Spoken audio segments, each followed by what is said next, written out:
এই শয়তান তাকে এবার ধরো, মারো, পিটো। প্রিয় দর্শক, দেখুন রাজবংশী মানুষ ফেটে পড়েছে। কুচবিহারের মানুষকে এই উদয়ন গুহ কতভাবে গালিগালাজ করেছে। রাজবংশীর ভাতের থালা কেড়ে নিয়েছে, রাজবংশীর হাঁটু ভেঙে দিতে চেয়েছে। এই উদয়ন গুহ এতটা শয়তান ছিল।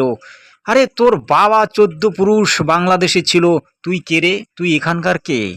তোকে তো এখানে রাখাটাও ভুল। তুই তো সেই বাংলাদেশের মির্জাফরের দলের লোক, মির্জাফরের বাচ্চা।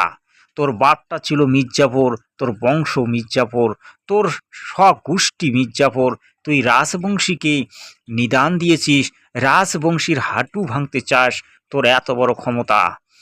রাজবংশী পিছিয়ে থাকবে না, রাজবংশী একতা হোক, রাজবংশী আন্দোলন গড়ে তুলুক, রাজবংশী জিন্দাবাদ, বাংলাদেশি ওই মির্জাফরেরা মুর্দাবাদ। এখান থেকে বাংলাদেশি হটাও আর উত্তরবঙ্গ বাঁচাও, এই আন্দোলন গড়ে তুলুক। আমরা চাই উত্তরবঙ্গ একটি স্বতন্ত্র রাজ্য গড়ে উঠুক, যেটা কেন্দ্র শাসিত হবে। সেটাই আজকের আন্দোলন।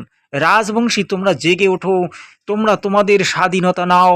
তোমরা স্বাধীনতা এখনো পাওনি, কারণ তোমাদের জাতিকে যারা লুপ্ত করে রেখেছে, তোমাদের জাতিকে যারা ঘৃণা করেছে, তাদেরকে উচিত জবাব দেওয়ার সময় এসেছে। তোমরা এবার দিগি দিগন্তে আন্দোলন করো। রাজবংশী জিন্দাবাদ, কুচবিহার রাজ্য জিন্দাবাদ।